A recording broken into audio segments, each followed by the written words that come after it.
and welcome to the Social Power Lab podcast, brought to you by Folks Leadership Group.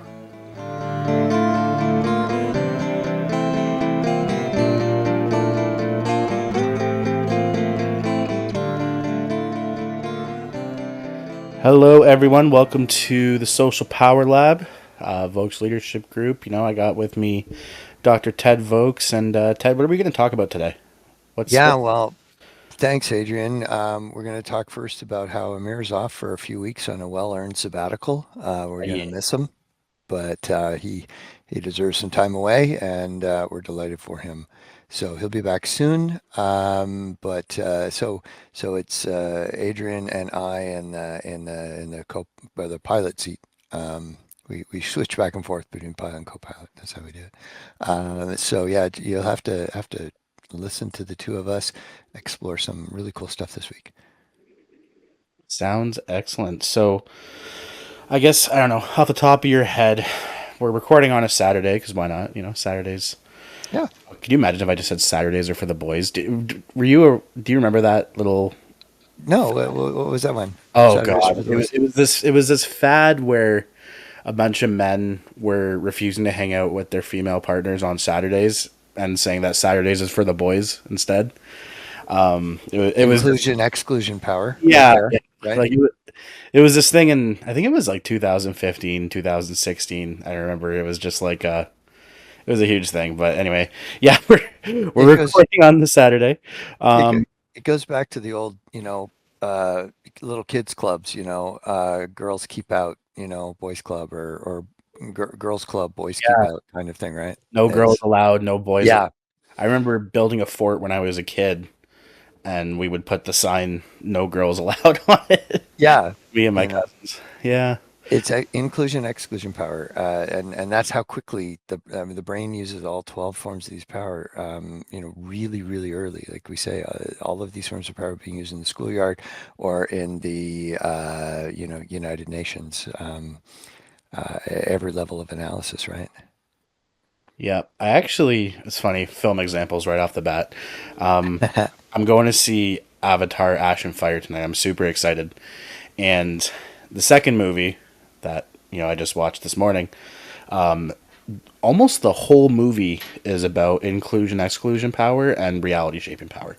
Yeah. It's so interesting. Like it's basically the forest people need to become part of the culture of the water people, and it's a difficult road, and you just see the different power dynamics at play where like certain people are accepting, others aren't.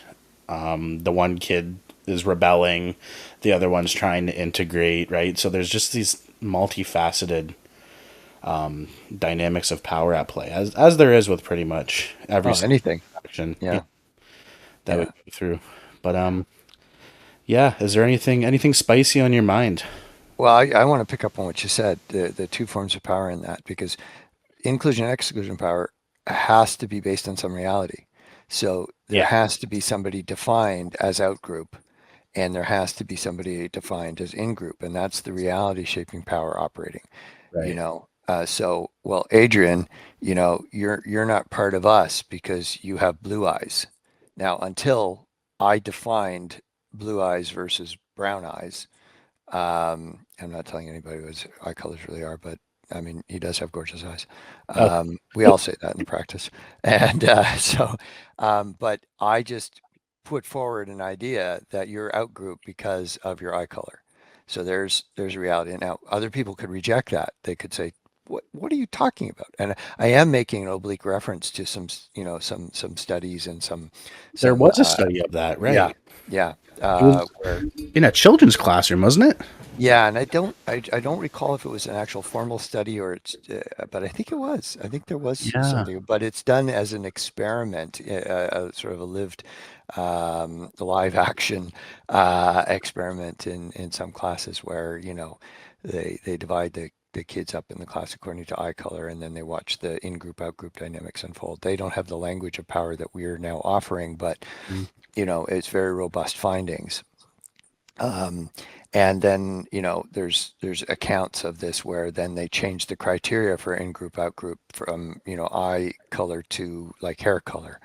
and so suddenly some are privileged because of their hair color, where they may have been, underprivileged according to eye color and this sort of thing. But all of that is reality shaping power Yeah. unfolding to make the inclusion exclusion dynamic salient to people.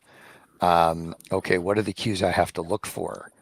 And I mean, the Nazis used symbols that different people who were being persecuted would have to wear, right? Homosexuals was a pink triangle, and Jews it was a yellow star.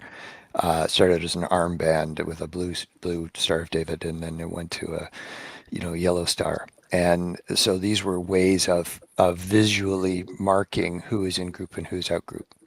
And then there would be practices that would be implemented. So if you were wearing a yellow star, you had to walk in the gutter. You couldn't walk on the sidewalks and things like that, right? So this is all massive manifestations of an evolving power dynamic. Because prior to the Nazi rise, then it didn't. These things were not. Codified as with through legitimate power. They passed legislation which brings in the legitimate power that says that those who are wearing these symbols are not part of general society. And then they also withdrew citizenship to even formalize the fact that you're living in this country. You were a German citizen, now you aren't. So, yeah, this is all reality shaping. I'm so glad you brought that up. That leads to people abiding by some kind of inclusion exclusion power. Okay, I've shopped at this butcher for years. Now I don't shop at that butcher because they are wearing a Star of David. Yeah, it's the worst of humanity that happens through power, as does the best of humanity happen through power. But these are not examples of that, obviously. And so there you go, little snippet of things that we're going to be exploring, because where we left off was with the four dark traits. And we will say that it is really apparent to us that you don't need anything beyond the four dark personality traits: psychopathy, narcissism, Machiavellianism, and sadism, to account for the very worst of human species.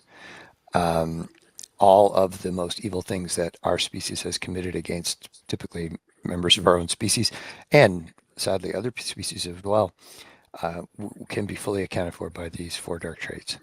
And you don't even need to have all four present for it to be horrific. So people will come up with different combinations of the four dark traits. We did, I think I mentioned in our previous episode, do an analysis of the leadership of the Nazi regime that grew up in the 1930s and led to the Second World War. And not one of the senior echelon members would have an absence of dark personality traits. When you look at their biographies, you look at their behavior and whatnot, you can easily discern that they were the whole leadership was replete with dark personality traits. One thing I'm going to add in there too is that the interesting thing about people with dark personality traits is that they can team up like the Nazi regime did, and they can collaborate and do horrific things, but they also can never form bonds of loyalty to one another. Right. And yeah, right. And so one of the best assets that the Allies had was the fact that there was no trust amongst Hitler's inner circle, and they were all looking for opportunities to stab each other in the back. Right. They're too self-interested Yeah, that's it. individually, right? That there's Yeah. no collective really, unless it serves a means of some sort for their desires. Precisely, and so it's very transient. They'll bond. We see this in the workplace. So two high conflict individuals, and we'll be talking about high conflict later, but it's a short form for people with dark traits, because they're gratified by conflict, either overt or covert, and so there's a lot of covert shenanigans going on in the background of the Nazi Party, and that actually aided the Allies, because if they could have formed a really cohesive, trusting team, they probably would have approached the execution of the war quite differently. So, now, as horrific as it was, it's hard to imagine it could have been worse. But had they really got their act together that way, but they can't. They were all dark. So the minute somebody, I mean, again, we see this in the workplace. The minute somebody doesn't see it as their advantage to continue their alliance, they will throw that person under the bus, and and really make it clear, I'm in control here. And so there's no ability. They'll demand loyalty, but they will not reciprocate. They cannot be loyal. Um, as we say in the training too, these individuals can't even love their own children. They can covet their children. They can see their children as possessions that can make them look good, or the children have to be discarded because they don't make them look good. And we have seen this not just in the Nazi regime.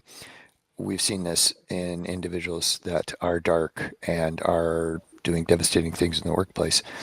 And we've seen instances where they'll even deny that they have 3 children, because only 2 of them make them look good. So they talk about their 2 children, and then this other third is never mentioned, right? Because they're a point of shame for this grandiose narcissist, with sadistic and Machiavellian leanings. You don't even have to be a full psychopath to be unable to actually love your own children, which is shocking to people when we talk about this in training, but nonetheless, it's Yeah, sadly true. and there's something across, the 4 dark traits that's really consistent that I want to mention is, you know, self-awareness is usually at a low, Yep, and then egocentrism is usually at a high. always. Yeah, Yeah, so essentially, you know, it's always they always come first, right? yeah. They come first in relation to everything, right? So usually, there's a lot of like different support groups and stuff like that for children who were raised by parents with dark traits, right? Narcissism's kind of the buzzword in that kind of realm right now of in terms of these support groups, but it's basically like, the children are not cared for based on the children's wants and needs. They're cared for based on the parents' wants and needs, right? So it's not like they're actually empathizing with their children and, like actively listening and being like, oh, like my kid wants to be treated this way, or, I'm noticing this in them, right? It's more like a mentality of like, you know, my kid should be this way, so that's how I'm Well, going to treat them, right? And yeah, it's interesting, the stories that you hear, or even just like having conversations with people. Whenever we do training on the Dark Tetrad, we usually have it's kind of funny. I should start taking a tally. We usually have like people come up to us on a break and then start kind of, you know, telling us like, yeah, I think I have somebody in my life that, exhibits these traits, and like it's every single time. Hence why I say I should take a tally, see like, oh, how many people do we have approach us this time, right? And that's the unfortunate thing that I always kind of say at the beginning of the training when I'm facilitating is, unfortunately, as you learn this, you might have some light bulbs go off, and I always kind of use the analogy Uncle Bob, right? yeah, yeah. We might have an Uncle Bob that, you know, has these dark traits and is, at the dinner table. You don't know what's going to come out of Uncle Bob's mouth. You don't know if he's going to try to start an argument. You don't know if he's going to lose his temper. You don't know if he's going to shape the whole room and put everybody on eggshells, kind of thing, right? And that is essentially why we look at the Dark Tetrad and social power together, is because the wiring of people with dark personality traits, they are so comfortable using power in ways to create conflict. It's like almost opposite to, the everyday neurotypical. No, I don't want to say neurotypical, but like just yeah, like when I, Non-dark traits. non-dark traits. That's Goldilocks, right? We talked about Goldilocks last time. Well, and it's wild because me, for example, because I'm a a feely butterfly NF type. If we ever get into personality types, but he's he's if he's we ever he's get to that with you guys, which we will. yeah, we will. I'm extremely uncomfortable with conflict, right? But the same brain system, the reward system that makes me feel good about empathizing with others and like building connections and stuff like that, that same reward system in people with the dark traits is set off by conflict, right? A lot of folks with dark traits, they enjoy the fight, they enjoy embarrassing others, they enjoy starting fights at the dinner table or arguments or you know getting a rise out of people. We talk about Mean Girls a lot, and there's a scene in Mean Girls that always sticks out to me is basically Regina George. She orchestrates this giant conflict, and once everything's unfolding and everybody's going, you know, aggressive with each other, she's just sitting back and she's smiling and watching, right? And that's kind of the perfect example there of Look at there's my power. yeah, like look at my power, and there's a sense of enjoyment, right, for creating. There's sadism Yeah, right there. and that one's sadism specifically. So I mean, we a lot of what we see and a lot of what we deal with is this combination of we always look at power first, right? Yep. Again, power is neutral, right? Everybody uses power, but when you start to see power used in these you know negative ways or even abusive ways, that's where we start to kind of go like, okay, is there some deeper personality dynamics happening here? And this isn't new, like we said, right? I can go and talk to my 83-year-old grandfather, and he can tell me about the days back when he was working in the manufacturing company and the conflicts he had, and I could basically apply the same psychology and be like, oh yeah, that person was exhibiting this form of power and this form of power. It's just nowadays, we're able to pinpoint it with language, right? We Just theory, yeah. like Ted and I, our job is that when we work with people, we have them explain the situations to us, and then we basically walk them through the models of the dark tetrad, the model of power, and we help them kind of put the pieces together of like the psychological analysis, right? So we don't just exactly do it for them. We educate them on, of how to look at it and what words to use and what language, and it really gives a new sense of reality to it, right? It really like locks in, for example, gaslighting, right? That's a term that a lot of people are familiar with.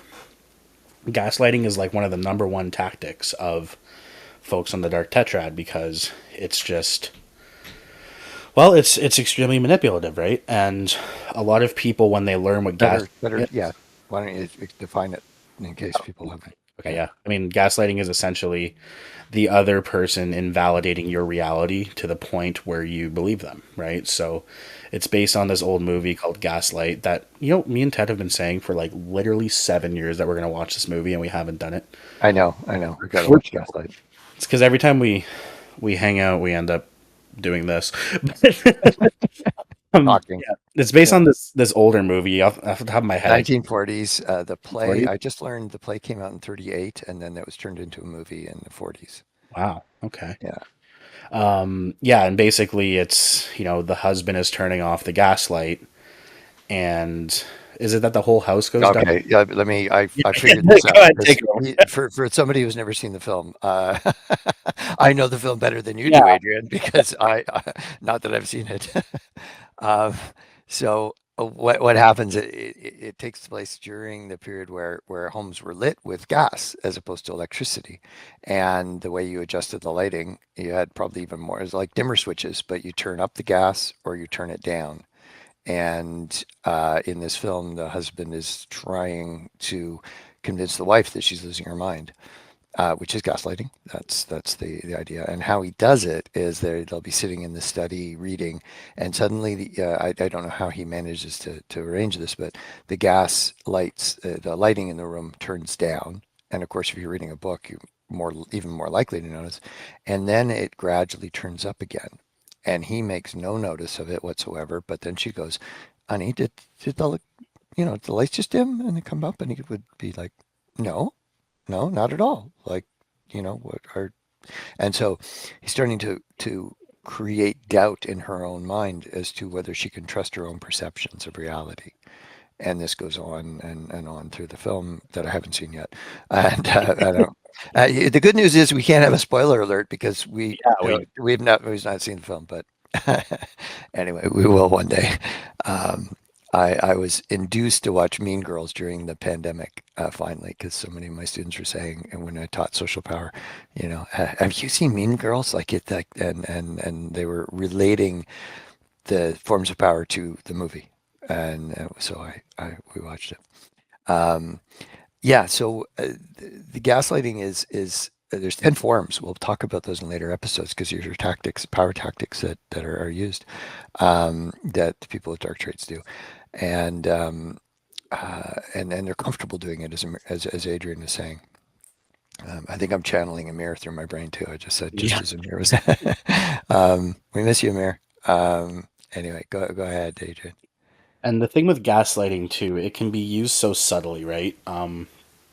For example, if you, let's say you have a fight between a couple, right? The one person who's being aggressive and whatever says, no, the problem isn't me being aggressive. The problem is you making me aggressive. I'm not like this. You bring this out of me, right? Like Brilliant one. Yeah. that could be gaslighting, right?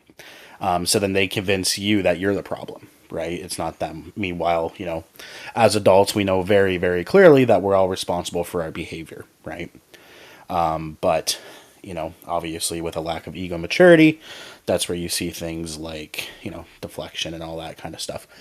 Now, I don't like being mad at you. Don't make me mad at you. yeah, That's that's classic. one too. You're responsible for how I feel, and that sets the stage for walking on eggshells. Um, you know, and I want to point out, I know you're going someplace with it, that when we are creating doubt in somebody else's mind about their own perceptions of reality, that is reality shaping power. That Yes. is an effort to get you to doubt your own ability to perceive reality accurately.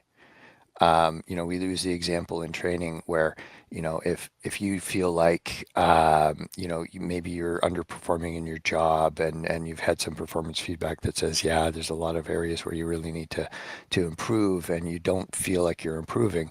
And then, they call you in and they have that conversation and say, hey, this is not working out and we're going to go in a different direction and this sort of thing. And then you lose your job. That's one thing. I kind of saw it coming.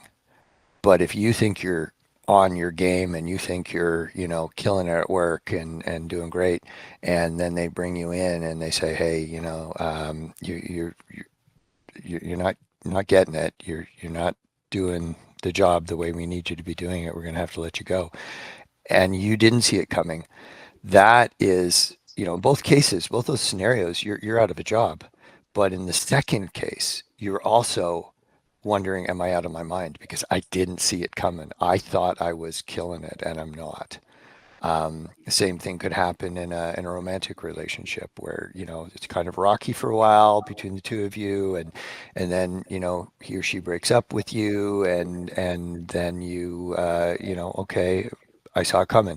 Versus, I think this person's the one. I'm going to ask this person to marry me, and even before you get there, they go, hey, you're really great and all, but I'm out of this relationship, and you're like, whoa, right?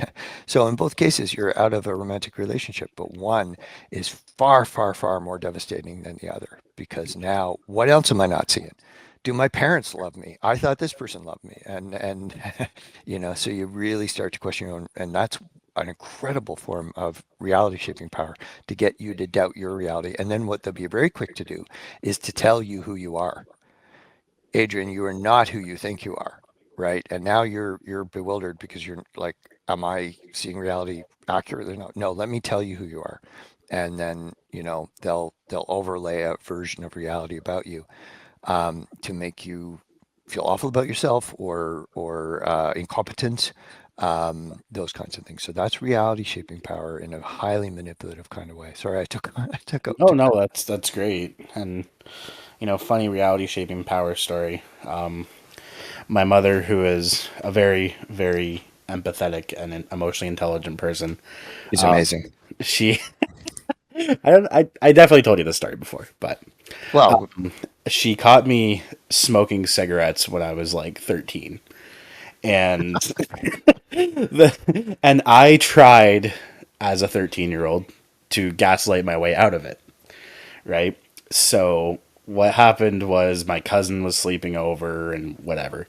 We snuck out the bathroom window and we were dumb kids and we, lit up cigarettes in the backyard, and it was the middle of summer. So my mom was sleeping with her bedroom window open. So basically, right where we were smoking the cigarettes, smoke was going up into her bedroom window. So she wakes up and she's like, "What the hell? Like it smells like cigarettes, right?" So obviously, she comes and she catches us, right? right. Once we go back into the house, she's smart. She waits till we go, hears us go back in the basement, and then she comes down and goes like, "What were you doing?" Right? And then she said, "I just remember I'm 13 years old," and she just comes down the stairs and she looks me dead in the eye and then she puts her hand out. She's like, "Give me them now." And I'm like, "Give you what?" Right? Well, I don't know what you're talking about, mother dear. She's like, she's like, "I know you're smoking. Give me the cigarettes right now." And then I thought I was so smart and I said, "No, no, what, I don't know what you're talking about." And then she's like, "You smell like smoke. Okay, I know that you were smoking, right?" And I, on the spot, came up with this ridiculous story about how me and my cousin just wanted to go for a walk, and then these older kids came and were like shoving cigarettes in our face and stuff to make us smell like smoke, and like just this like ridiculous thing. And honestly, she let me have it. She was like, Wow. "Whatever, go to bed." Like she just let me, so here I am Hmm. thinking that I won, right? And then the next day, she's upset and she's making us do all these chores and cut the grass and do this, and it was really funny. But obviously, when me and her talk about this now, it's hilarious because she's just like, you know, you were a very dumb kid in that scenario, like thinking I had no clue, like you really thought I had no idea, and that I believed you about this story, right? But she knew that you know, she knew that she scared me enough that I wouldn't have done it again, right? So it was just really funny. But the reality shaping power attempt there, from me as the child, Yeah. and my mom had the option there, right? She had the option to either accept my power attempt or reject it, and she chose to accept it for my sake. Just to like, I don't really know why, to be honest. I think that she wanted to Probably see. just to get a night's sleep, and then Yeah, we'll punish you the next day. Like, um, and it was ridiculous, right?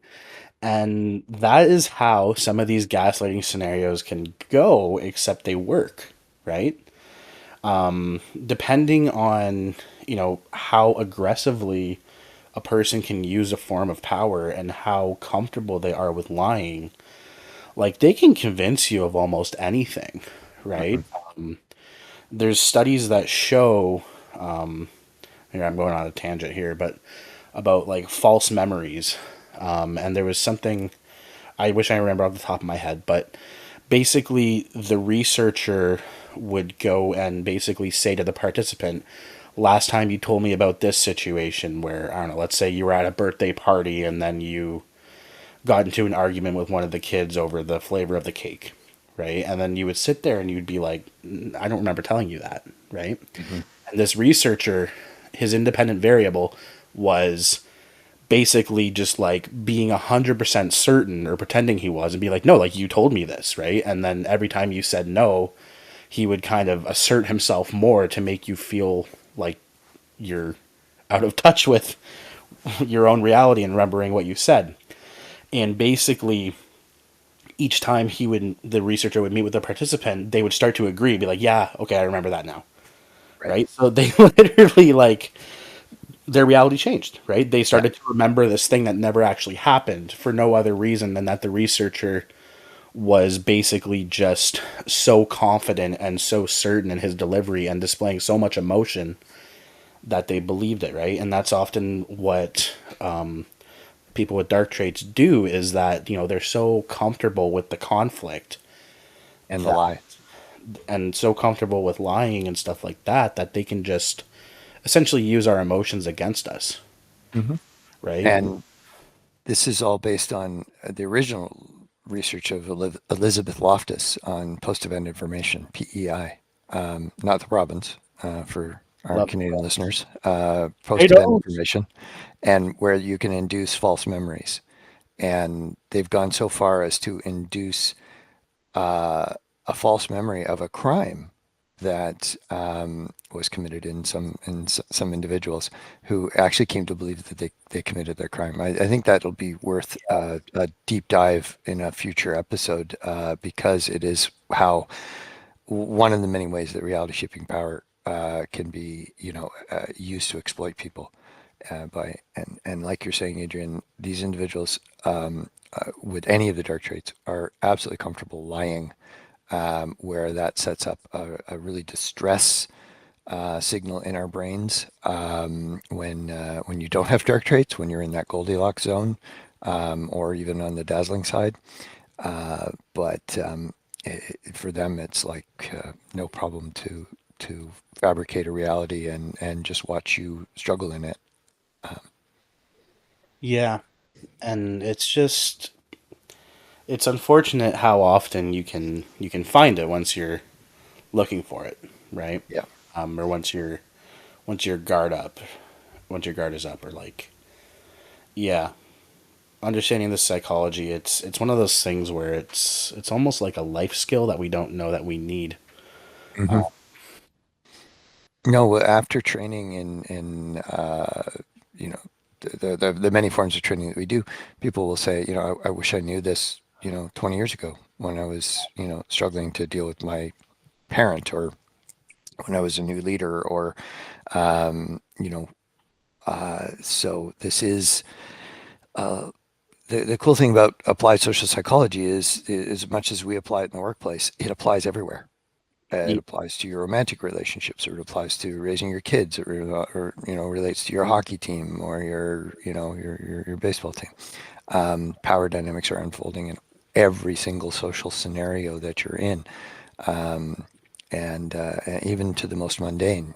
Going to Costco and getting your month's worth of staples there. There's power dynamics that are unfolding in the course of that, and we're so used to them, and we're so abiding by them, and we're doing it mostly cooperatively.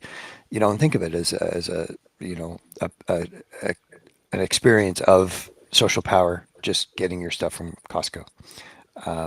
I'm sorry. Did you just use Costco as an example for staples of all the things that you buy at Costco? You I, thought it was staples?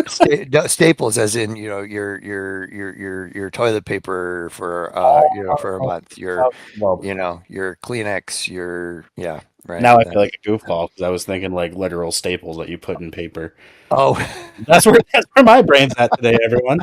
Um, jeez. Here I am. yeah. I'm just thinking like, okay, does Ted go to Costco with a giant box of staples every month? Like, we using more staples than I'm aware of. No, that's funny. Oh my, what a what a life. What a life. Yeah. No, I know. Um, What I guess what else do you feel like we should really touch on right now yeah, with where we're going? we go these rabbit holes, right? And that's Costco and Staples and me smoking cigarettes as a 13-year-old. yeah, Well, yeah. We didn't know we were going to talk about yeah. your early emergence into a life of crime. Uh, so, um, yeah, at the time though, when that power dynamic was unfolding, that was intense for you, right? And now your mom and you can laugh about it, Oh right? yeah. Because it's all resolved and everything went fine. But Basically how it is, right? Like we just look at all the stupid things I did when I was a kid. It's we just all like did stupid things as a kid. it's Of course funny. we did. Right? When, Yeah. That's part of that's how we learn, that's how we grow. And, it's like, okay, I'm never trying that again because Mhm. didn't work out so well. Um, Yeah, and that's how we learn power too. We Yeah. try on various forms. When you know my son was in mid high school, we were at a grocery store and there was a couple of young women who were in his grade there. He didn't know them particularly well, but he familiar with them, and they were at the checkout. They were like, they were going to check our groceries out. It was one of these late night grocery stores where you could go, 24 hour sort of thing. And so there was hardly anybody in there. And so these two young women were they're going back and forth, and they were giggling with each other, and they were saying cool phrases and stuff. And my son, he kind of like rolled his eyes at them, and oh God, this is, and I, when we left the grocery store, I said, well, they're exploring their power, buddy. They're finding their power. They're enacting, inclusion power by using the same phrases and laughing at the same things. And they're putting on a little display of how cool they are. Cool is referent power. I do a whole thing on referent power and the psychology of cool. It's very closely related to that.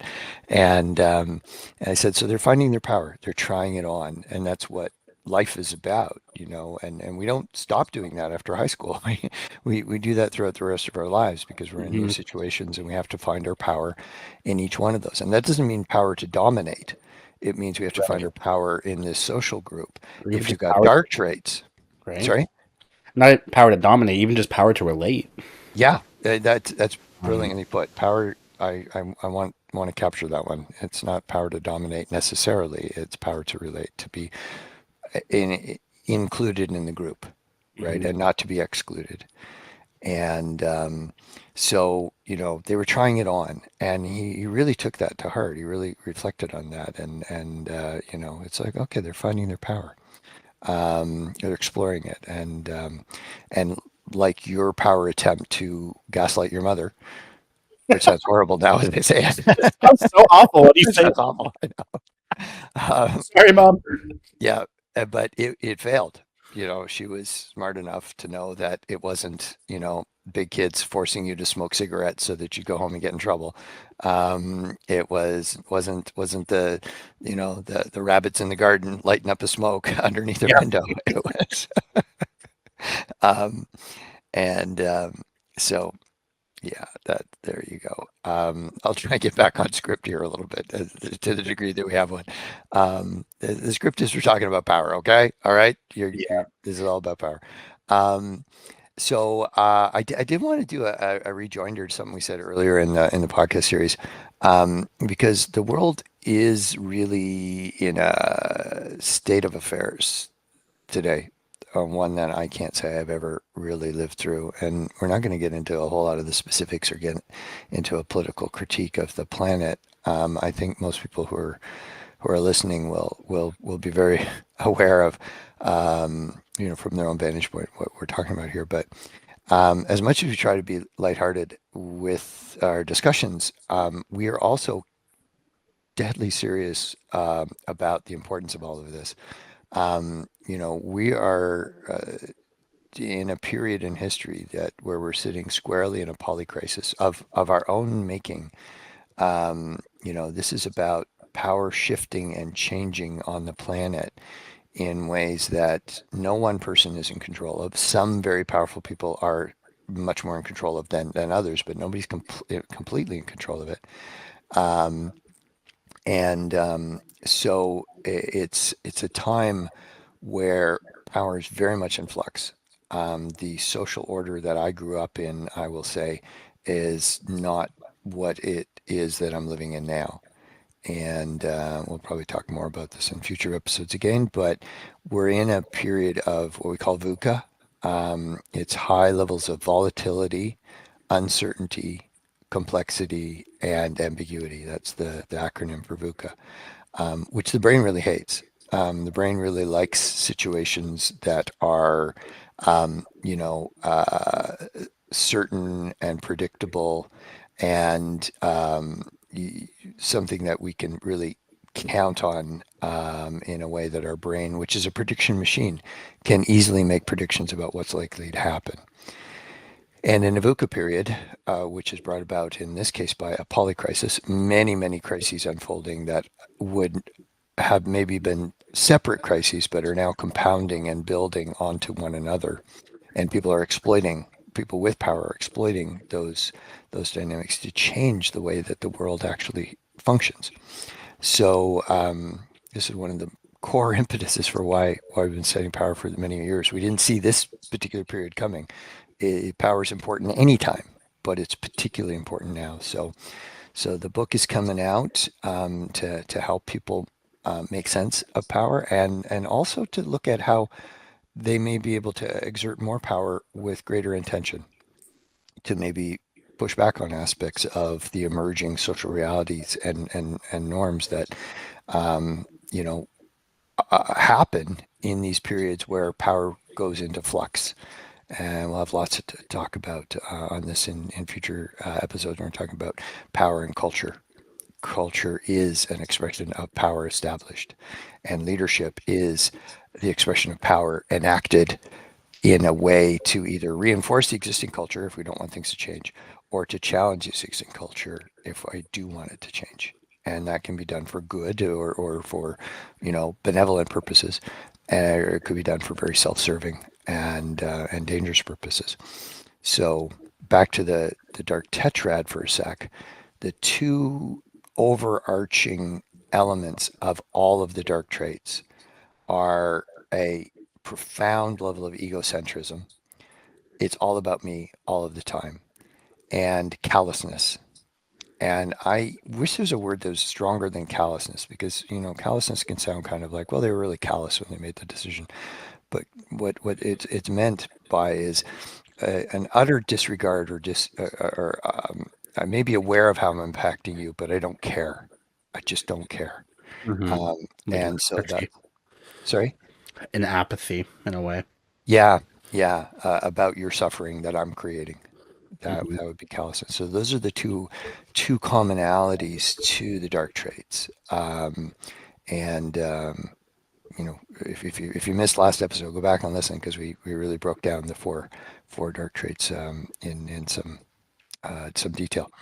So um, now we want to talk about how those with the dark traits are inclined to use the same 12 forms of power as those who are in the Goldilocks zone. That's sort of that 30 or so percent in the standard distribution of the general population, who will score not high on the dark traits, but not super low on the dark traits. Sort of super low gets into the dazzling traits, where um, it's not helpful to that person. They may not be dangerous to others, but it's not. They won't step into their power.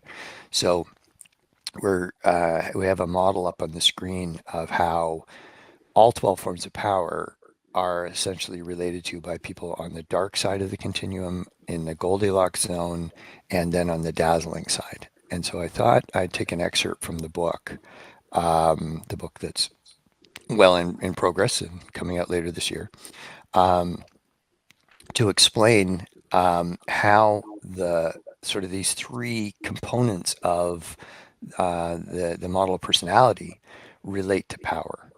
And then we'll talk specifically about the dark traits, um, and and how that leads them to use power differently. Still the same forms of power in every case, right? As Adrian, you said earlier, no form of power is inherently good or evil. It's the ends to which you're putting them. And so here's an excerpt from the book. I think it's the first time we've read an excerpt from it, and I think it might be maybe useful. Um, and so if you look at the Goldilocks zone in the model, that is the center point of the population, and those would be people that will score in that sort of neutral zone on the dark traits, for instance. And so those individuals, the majority, I'm leaving out the dark activated and the highly sensitive, and we're just going to lump them together, kind of, because unless somebody's dark activated by other dark people, they're not going to be dark. So that 20% there, and the highly sensitive 20% really is sort of that the bulk of the general population. So we'll just call it the Goldilocks zone for now. And so here's how we describe those in the Goldilocks zone who and how they relate to power. People love to talk about leadership style, but they don't really know what that is. They experience it. I really like this person's leadership style. I don't really like this person's leadership style. What they're really meaning, and now that we have a theory of power, is I don't like how that person typically uses power in the course of them being in a leadership position, but I like how this other person does. And so we've really recrafted leadership style and replaced that with power schema. So individuals will have a power schema. We do this in leadership training. We'll get them to look at the 12 forms of power and relate to those forms of power. How are they, where's their comfort zone? What is ego dystonic for them? What is ego syntonic for them to use in terms of those power forms in their role as a leader? So that would be their power schema. And we can make some general predictions about how somebody's more likely to use power on the basis of their personality profile. And indeed, we do this in the selection work we do, because we'll use a process for trying to identify if somebody is who's applying for a particular role might have dark traits, and if they don't, that's great. But then we can still say, how are they liable to use power if they are given this leadership position? So back to the Goldilocks zone, we say those in the Goldilocks zone understand power as both responsibility and craft. They experience it as a weight tempered by purpose. They have been entrusted with forms of power and take pride in the stewardship those responsibilities demand. So power is neither weaponized nor feared. It's exercised with a measured intentionality in the service of a common purpose or shared mission. So that's, in our view, the zone where people can use power responsibly and towards ends that are greater than themselves. Yes, you're going to get your needs met too in that. You're going to get pay and benefits and status if you're regarded as an effective leader and all the rest of it. So there's nothing wrong with meeting those personal needs. But I can also say, well, it would be easier if I dumped this responsibility of mine onto Adrian, because I could do that. I have legitimate power to have him do it. But it's my responsibility to do, and I'm not going to put it on him to do my work. Even though I could, I wouldn't feel good about that. And maybe Adrian can't even question it if I have enough power. Can't even say anything about it, but he's sure as heck going to resent me for it. And that hints at sort of the potential downfall for those with dark traits, because the way they use power will often later on come back to bite them severely. Right. So that's those in that center section. Those with dark traits, and this is again an excerpt from the book, they orient towards power as a weapon of domination. They wield it for ego aggrandizement and entirely are focused on personal advantage from the power that they hold.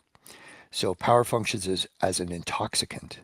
It validates or an internal narrative in which they are victors and others are subordinated and considered losers. And the status of being a loser justifies claiming the spoils of power that is afforded to winners. So they break the world down not in terms of good people, bad people, winners and losers. I'm a winner. I dominated you successfully. I get the spoils of that. I get whatever might have come to you now comes to me. I can humiliate you. I can hold you down. And that is highly gratifying to their brains. You want to chime in on that one, Adrian? Yeah, I mean, so one of the things that is really common is, the reward system and the alarm system is something that, just like every human brain is influenced by them. It's almost like the functions can switch, right? So like the things that I would be alarmed by, the things that would kind of trigger my amygdala and put me in a sense of stress can actually be rewarding for somebody with dark traits, right? So the same way that I can feel rewarded by like I don't know, a high five from Ted in the mirror or something, right? The same person with dark traits could be rewarded by, you know, upsetting Ted in the mirror, right?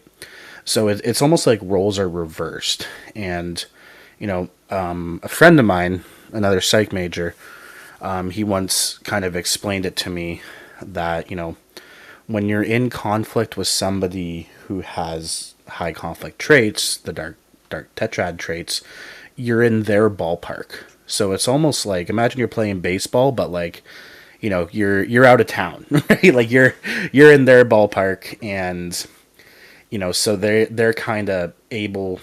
They have a bit of an upper hand in terms of conflict because they're so comfortable with it, right? And that's one of the things that with conflict resolution work and the stuff that we do is a lot of our training is to teach leaders and everyone in the workplace culture to feel justified and confident and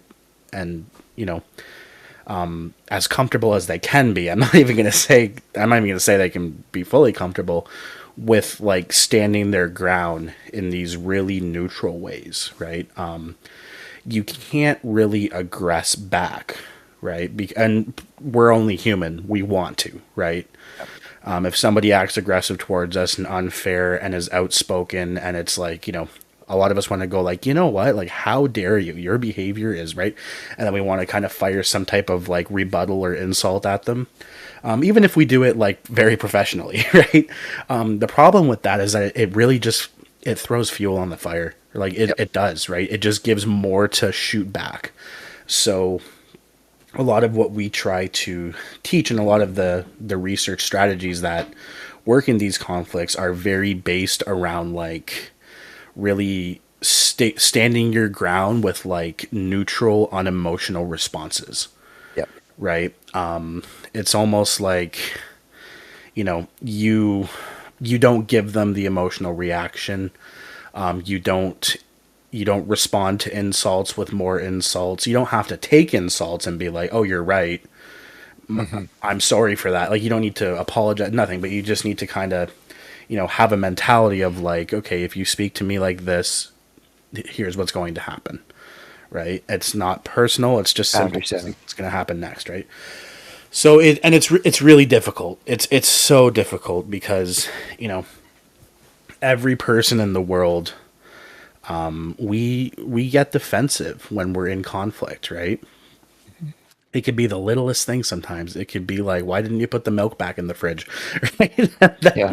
We could have a conflict. But the difference is that that conflict can resolve.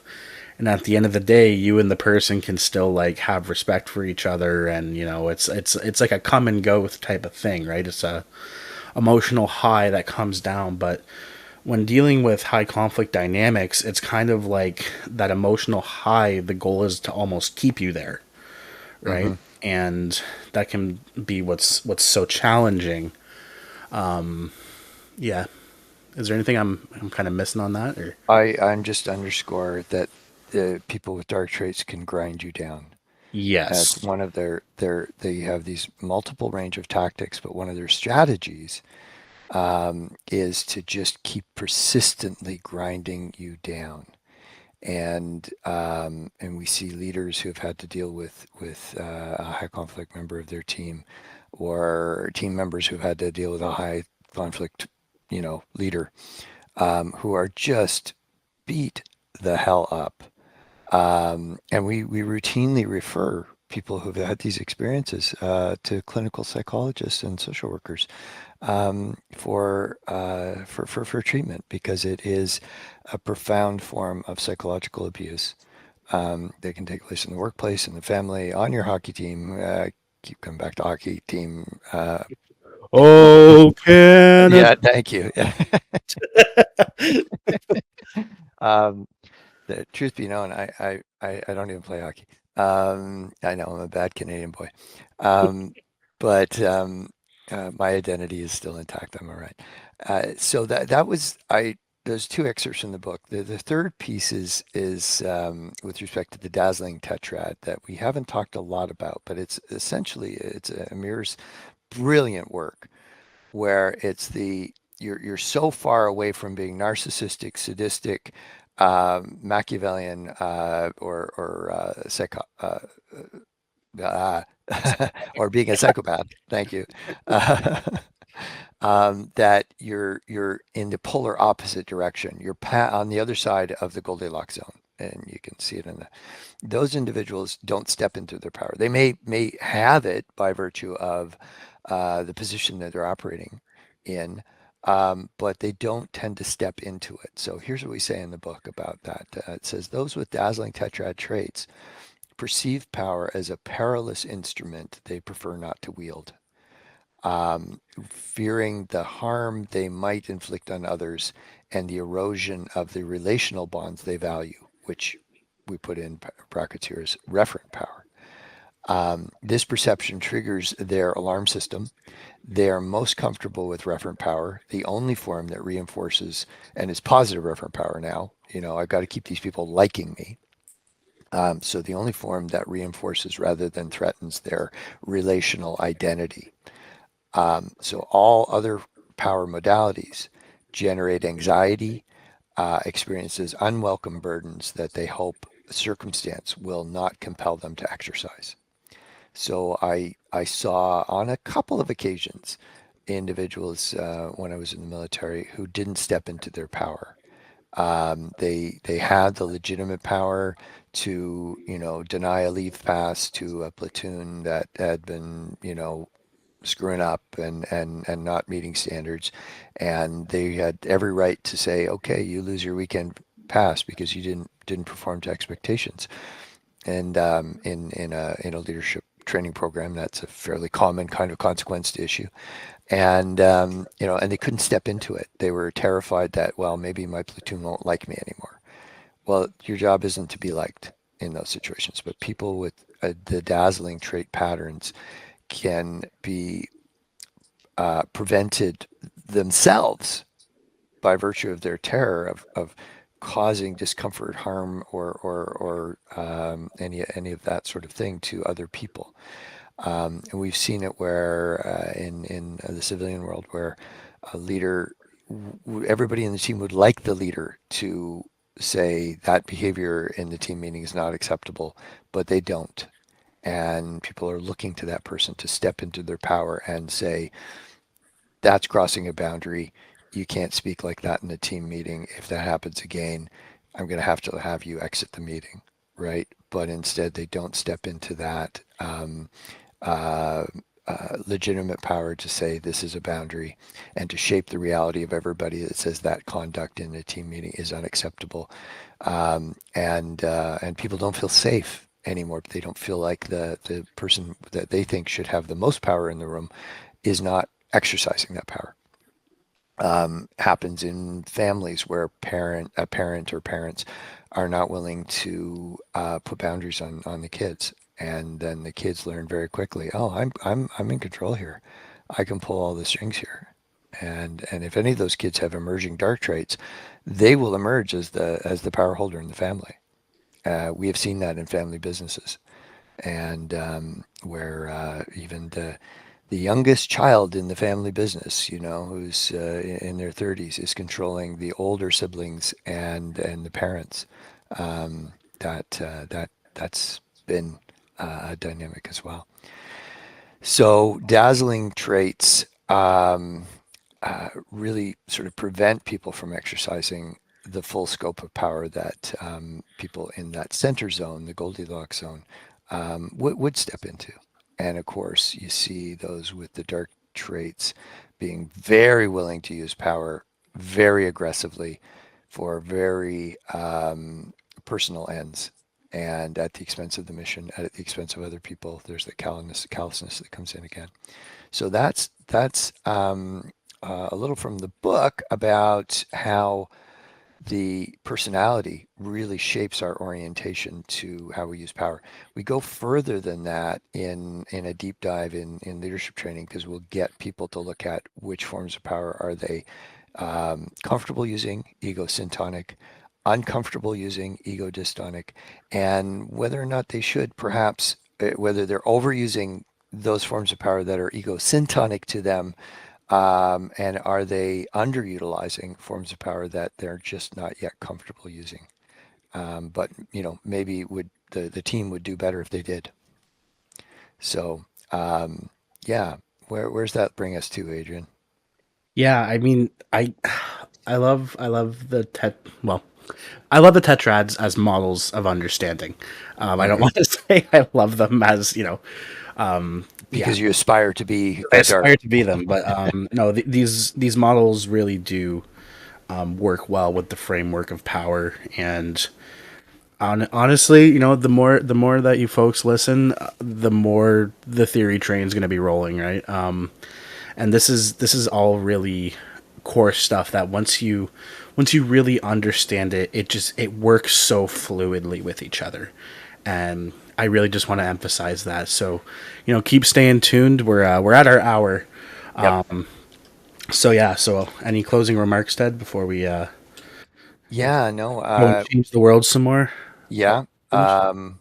We do this out there in the real world, and it's not just theory, it's theory that enables us to do things differently and analyze situations better, and you can do the same, like Adrian just said. You learn. I put something on LinkedIn just before the break, the December break, and it was about, if you want to increase your power, learn power, because then you can use it more intentionally, more deliberately. You can understand it. And where we're going to go from here is more into the tactics, the power tactics that those on the dark side use, because I really feel like that is absolutely critical to the situation that we are facing as a species right now. And there's a whole chapter, or actually quite possibly a couple chapters on this topic in the forthcoming book. And we train in this all the time. It it can be we see a lot of epiphanies Yeah. when this framing of the traits and how they relate to power come into play, and people go, "That's why Uncle Bob behaves that way at the Thanksgiving table." You know, that's why, our boss never steps into their power, and we wish that they would. That's why, and it goes on and on like that. And so they have these breakthroughs, and then with that knowledge, you can decide, are we going to try to do power differently?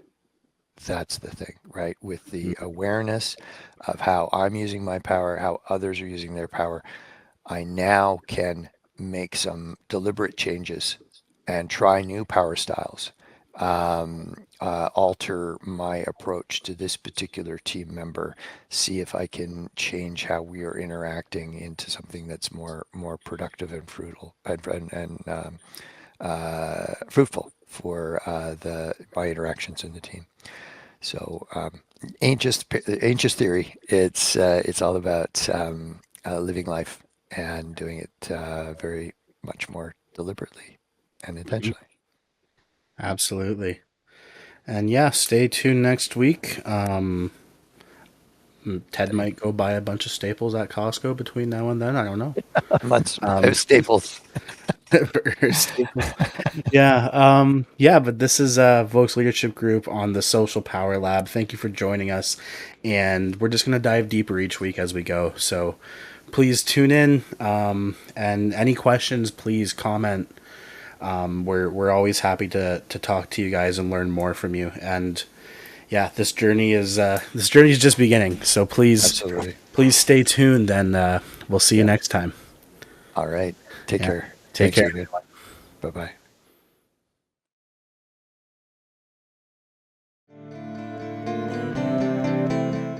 Thank you for listening to the Social Power Lab podcast. Make sure you join us next week as we continue to uncover the hidden dynamics of social power all around us, because every conversation changes the world one interaction at a time.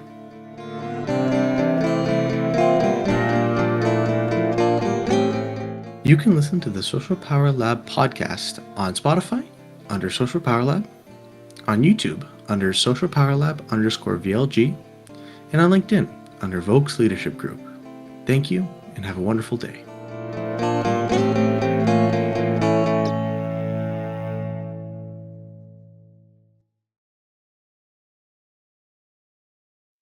This podcast was produced by Trenton Vokes. The theme was produced and written by Adrian Deschamps.